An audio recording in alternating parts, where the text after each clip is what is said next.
Hello my fellow pilots and gamers, and welcome again to another episode of DrHawk's Game Clinic. DrHawk's Game Clinic is a game-focused YouTube show orientated at any of the games that might be of passing interest in the current week. Of this week's focus, we have Star Citizen releasing patch 09, as well as Destiny releasing. So for those of you interested in Star Citizen, stay tuned. We'll be following with Star Citizen news right after the introduction, and for those of you interested in Destiny, click on the little annotation right now and it should take you to the Destiny highlights. Before we get on to our Star Citizen news, I'd just like to make a quick apology for anyone that hears any rapid, crazy hammering in the background. They are currently replacing the roof of this building, and I have no control over that. Regardless, the show must go on. So this week, in Star Citizen news, patch 09 has finally dropped. For those of you who have been excited to finally get your hands on your very own M50 and 350R, now is the time. Origin and Jumpworks released the M50 as a interceptor slash racer, and for those of you familiar with the Origin 350R, you can pick that up as well. They were even funny enough over at the CIG to assemble a little bit of a Top Gear-esque style video for the M50.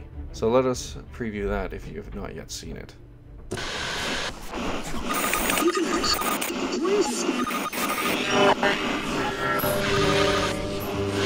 MISC Freelancer. Built for life.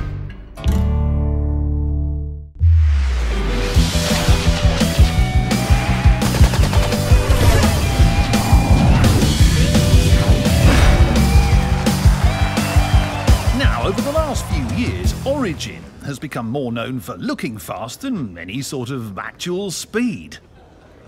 Take the 300i. A ship that brags about its extra comfy beds isn't exactly what you want when you're looking for a racer. However, all is not lost. Origin has just written us an apology letter. Meet the new M50.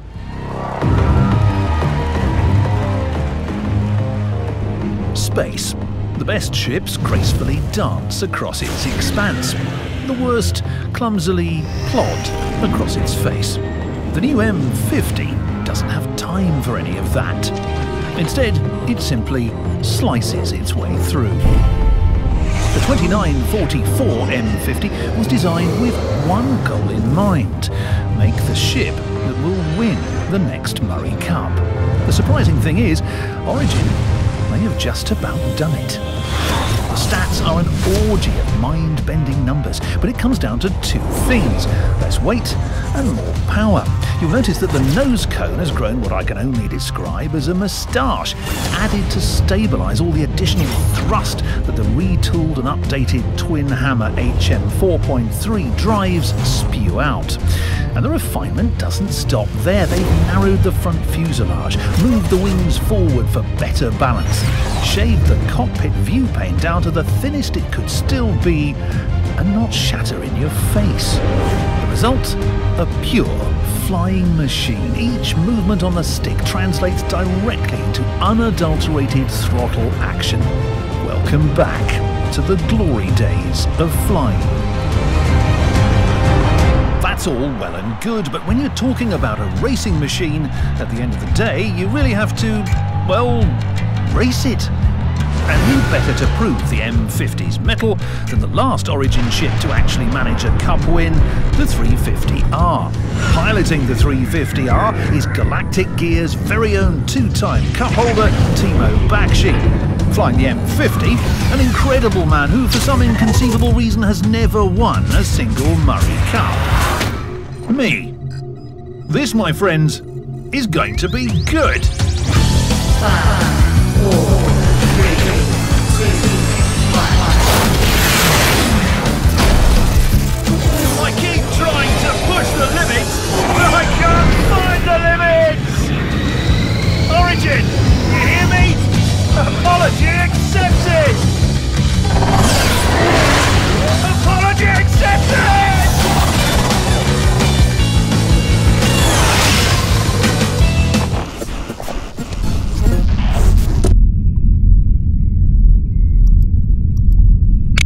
As a fan of Top Gear myself, that commercial kind of resonated with me just a little bit too much. It was actually very enjoyable to watch. It's interesting to see the collaboration level that they are starting to have as Star Citizen picks up more and more speed. That being said, let's actually talk about the speed aspect of the game. The M50 and 350R are finally in game, and they are fun as hell to fly. Coming with the implementation of the M50, the 350R, and patch 09 is the addition of new ship changes. Ships now actually go much faster than they did before. They respond much sharper, turning radiuses are a lot quicker. It feels more like handling a fighter craft than a boat in space. That being said, they've already addressed some of the issues that some people have been experiencing in the forums. As might be evident by the playstyle in the below video, controlling the ships is all but impossible for people who use gamepads, joysticks, or anything that is not keyboard and mouse. Unfortunately, as Star Citizen works towards balancing the ships and updating the ships to perform as they want, we're going to be dealing with some quirks.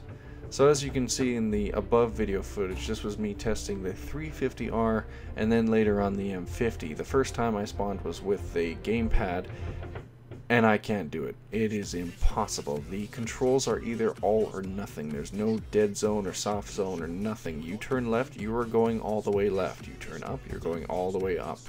This makes for a very jerky, very difficult to control seat of the pants experience. So until they update this, I'm likely going to have to play keyboard and mouse if I even want to stand a chance in Star Citizen. With this being said, Star Citizen and CIG does go out to say in the recent comlink, design updating ship stats for gameplay, which you can read in the comlink, there should be a link in the description below, goes on to tell about how some of this was to be expected, as Star Citizen, being that it's in constant development, is always going to be facing the problem of ongoing game balancing. Things that I used to be really used to and were quite effective are no longer effective. This is going to be across the board for anyone who flies a ship. The Aurora, the Hornet 300, even the M50 has its own little quirks right now handling. In fact, if any of you watch Fiendish Feather or Birdman, when they twitch, they're some of the other good pilots I like to refer to, even they're having a lot of difficulty right now. So while it's really nice to have these racing ships, in the meantime, we're kind of have to sit tight until the ships are updated. Now for the ships themselves, the racing module has also been implemented, and as again evident in the footage, I had a lot of trouble actually trying to play it. As for the proof of concept though, it is a very fun thing to experience when you're not careening into the buildings. The speed is there, it feels evident, the simulation of speed is quite fun, and when you do actually manage to connect to players, the servers are quite backlogged right now. It's nothing but fun trying to bump him out of the way and get through the checkpoint rings on your own, as I have more fun playing it in a bumper car style game type than I do racing. When you do have a moment, do be sure to give the racing module a try. I would highly recommend that you do it on single player only at the moment.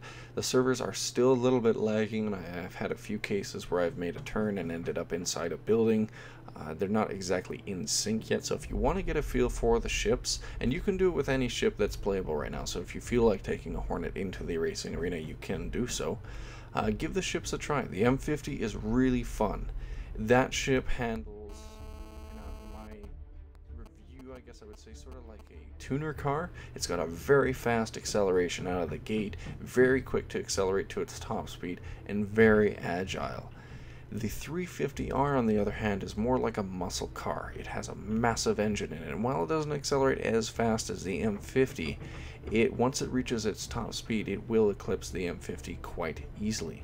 So if you're looking to buy one of the two ships in the latest ship release, ship sale rather, that you can find in the comm link or in the description below, you can do so based on the choice of what you prefer. Do you want a ship that would go as fast as possible with the maximum top speed? I would recommend the 350R. If you wanted a ship that's very nimble, quick to turn, and maneuverable, then I would try the M50. Both have their own merits and downsides, so pick the one that's best suited to you. Patch 09 not only added the racing module and the implementation of the M50 and 350R, but it also brought with it the implementation of Vandal Swarm co-op and friend codes. Being that we don't have an official lobby system to actually play with your friends, this is probably the best thing we're going to have until we do have matchmaking or a lobby or some sort of way to play with your friends. Star Citizen is all about communities, and it's time to start enabling that on the game side. We've launched our initial friend code system with Arena Commander 0.9, which will allow you to group with other citizens in the module's co-op modes. Whether you're racing for the cup, teaming up to capture the core, or tanking on the swarm together, Arena Commander is more fun with friends. Now, I've been unable to test this myself, but from what I've heard, the friend codes either work or they don't at the moment, depending on who you talk to. But provided you can find your friend code, it should be, if I remember, you can check either your profile or you find it through the matchmaking system itself. You should be able to team up with anyone you want. It's much easier to do in Vandal Swarm, by the way, right now. Doing it in racing, I know the log right now for the servers is really bad. Even if you have somebody's friend code, I've been dropped from the matches, unfortunately, so you might have a hard time doing any of the racing. In addition to the friend code and Vandal Swarm co-op, we also now have leaderboards, so when fighter pilots gather, they invariably want to know who's the best. Arena Commander's leaderboards will show you who our top pilots are, and on the technical side, this kicks off the web game connection that will be needed for many of Star Citizen's future features. What these future features will be, such as maybe Mobi-Glass implementation with the actual real-world store, or maybe a connection between various social networking sites with Star Citizen, we don't know, but I would wager that they are in that sort of field. All in all, patch 09 is actually a very enjoyable patch.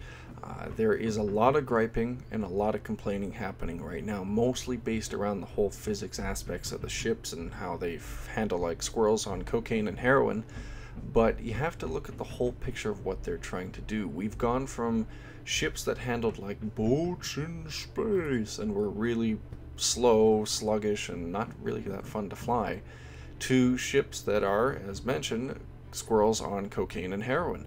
They turn on a dime. They take off like a bat out of hell. They are essentially what I expected a spacecraft to handle like. The only issue right now is that we're still working on some of the fine-tuning. So go forth, enjoy patch 09 in its fullest. Try to enjoy it for what it will be and what it's bringing. Some of these changes are going to be quite fun. I'm going to continue trying to stream Star Citizen when I can. Right now, my ability to play the game, as you may have seen in some of these gameplay clips, is abysmal. I cannot play for the life of me. So I might either have to train myself on keyboard or mouse, or I might wait till there's a fix because it's really difficult to do. The last thing to do before we move on to the topic of Destiny is for those of you who have been excited about your hangars, the hangars have gotten an update. So for those of you who are bored of the old hangars, out with the old and in with the new. As in the footage being shown now, the Revel and York hangar is a godsend. Pretty much straight out of something like an Imperial hangar from Star Wars. This thing is crisp. It is a very pretty hangar, and if I have the views of all three hangars, which should be showing now. The Revel in York is very nice. It's got a crisp appearance, pretty enjoyable for anyone who wants a sort of executive class hangar. It's almost like, I'd say, a 5-star hotel in space. And then of course we have the Southland hangar, which in essence feels more like a mech bay of all bays, because if anything it's really dirty, it's got lots of oil stains. And then finally we have the intermediary hangar, which the name eludes me at the moment, so I will link that in the description below. But all three of them are looking amazing. There's the additional asteroid hangar, but unfortunately I do not have a ship that would allow me access to the asteroid hangar or the funds to buy one at the moment, so I will try to get some footage of that for you guys later. Be sure to check out the hangars. They're looking quite nice now and a lot better than they used to, because the fog of the old executive hangar just wasn't cutting it for me. If you have multiple hangars, you will be able to change them. All you have to do is go to your profile on RSI robertspaceindustries.com, navigate to your hangar, and there will be a handy little tab that allows you to select the hangar that you would like to display when you're in game. please be noted that the changes will only take effect upon restart. They will not apply while you're in game, so just restart your client if you'd like to see the hangers. Anyways, that's all I have to say about Star Citizen Patch 09. So for those of you who are interested in Star Citizen, this is where you guys can tune out. So let us move on to the latest fix of mine for the week, Bungie's Destiny.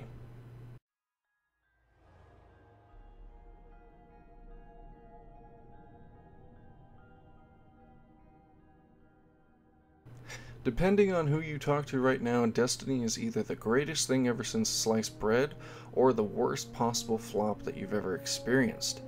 Destiny is the new MMO FPS hybrid, or whatever you want to call it, that's been recently released by Activision and Bungie. Bungie, being the makers of Halo, have had a very strong foundation in first-person shooters. The issue is, do they have the foundation they do now? Destiny is a very fun game. I have sunk more hours into this lately than I have any other game as of late. The issue is, a lot of people right now seem to be upset over what was promised to what's actually shown.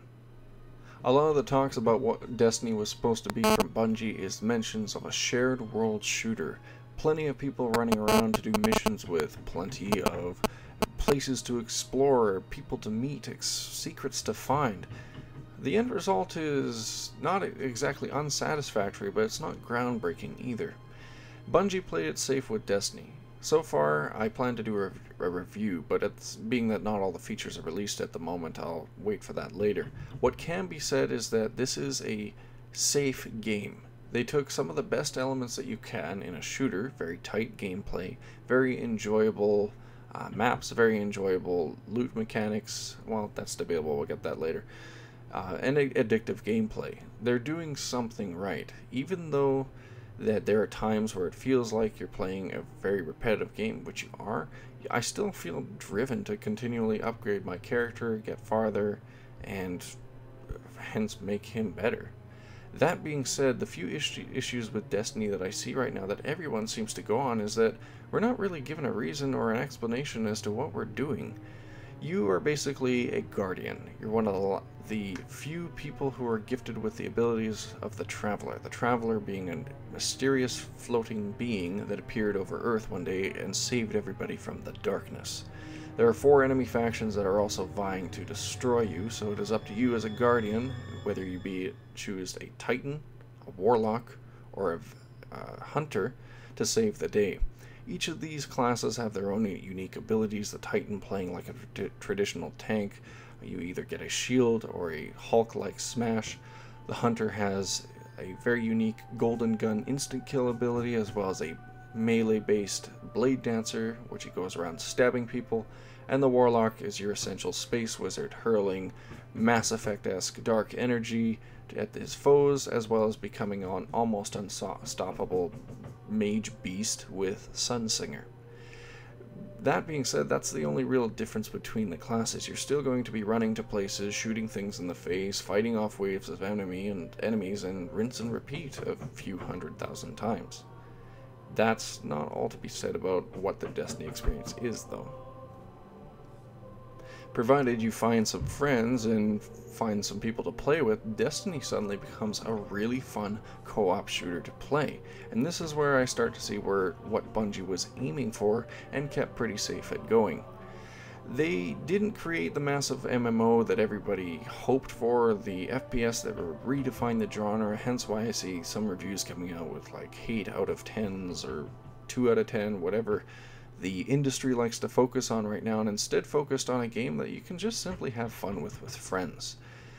If I were to describe Destiny to you guys, it's like a scotch or a very fine liquor. If you've never tried it before, it's going to turn you off. It's going to be too strong, or it's not going to be something you like. You might chug it all and find it overpowering or very underwhelming depending on your view.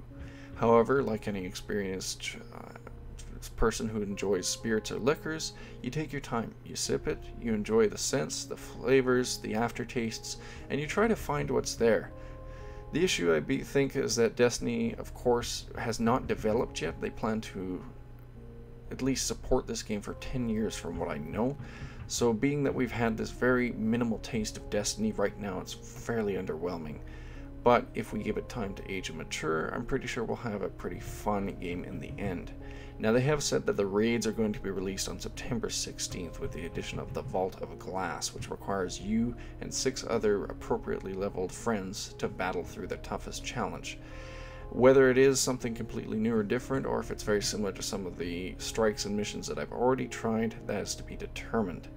But in all, the verdict I can say right now, for anyone on the verge of buying Destiny or not, I would say go for it. Don't go into it with the expectations of it being the be-all end-all game that you wanted it to be, or believe the hype that the industry wants you to believe about it being this massive, great thing. If you, however, go in with the expectation that you're going to enjoy a game, something similar to like you would just any other hamburger or cheeseburger, you'll enjoy it, because that's what Destiny is. They tried to market, or at least the industry, as an amazing new meal that you're going to love and savor, and something you've never tried before, when in essence what they've done is create a really good hamburger, but everybody's had a hamburger. And depending on what you like with your meals, there is always, of course, the PvP you can try too with your friends.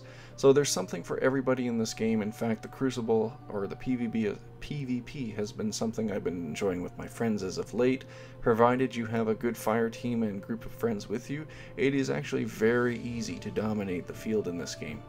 Being that that's one other caveat I think this game suffers from, is the lack of proximity voice chat. If you don't know your friends that you're playing with, or you don't know the randoms, coordinating with them will be difficult, but it is very easy to see the difference between a winning team that has mic coordination and one that does not. Final thoughts and caveats on Destiny, of course, would be the story. There isn't really much one at the moment. It's sort of like trying to look through a stained glass window. It's there, it looks fun, it looks interesting, but they still only throw out these really small, condensed cutscenes at you, and you don't really ever get a sense of why you're fighting, or what the darkness is, or what's really going on. The loot system is a little abysmal right now. I've had way too many times where I've farmed for an hour or two trying to get some sort of legendary piece. I get one, I go to redeem it at the Cryptarch, which is basically a slot machine of a loot machine. You basically pump in these engrams and you would get a chance of getting a loot piece. I've had the purple, what are supposed to be legendaries, turn into blues or greens, so it's kind of a slap in the face for all that farming. If they follow the developmental path of what Diablo 3 did, being that Diablo 3 wasn't exactly the funnest game at launch and it's now become a very enjoyable game, I'm pretty sure Destiny will have a long following. Final caveats are fairly small and insignificant, so I'll be covering them more in a review next week or the week after, depending on what kind of content we have released. But until then, I'm probably just going to jump back into the Crucible, get back to farming, and enjoy it for the game it is. And that is all I can say to anyone who is wanting to consider buying Destiny. Get it, because if at the very least, you'll have fun with friends. And that has been another episode of DrHawk's Game Clinic, episode 2. Again, this is a new format for me, guys. I'm still working on the whole lighting problem that I'm having, and thanks again for dealing with the hammering that we have going on in the background. But I'm having a lot of fun with this sort of hybrid show that I'm working on, and I hopefully plan to expand upon it in the future and make it more interesting for you guys. If you found the show interesting, or if you found any tidbits helpful, or if you would like to watch in the future, you can do so by clicking on the, little left-hand corner right there. Fuzzy Little Hawk, click on him and he'll subscribe you right to my channel. You can also find me on the other various social media sites, such as Twitter at LGDrHawk, and you can usually posting all game-related news and other stuff, tips and tricks, etc. You can find me on Facebook as well if you'd like to like and keep updated with me on Facebook there.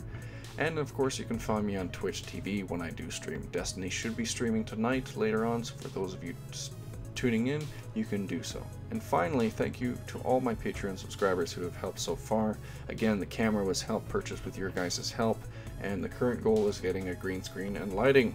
So if you'd like to chip in, and if anything just $1 for a month, please do so. It is greatly appreciated. And with that, I'll leave you guys to your weekend. You guys all take care, fly safe, and I'll see you on the next episode of DrHawk's Game Clinic.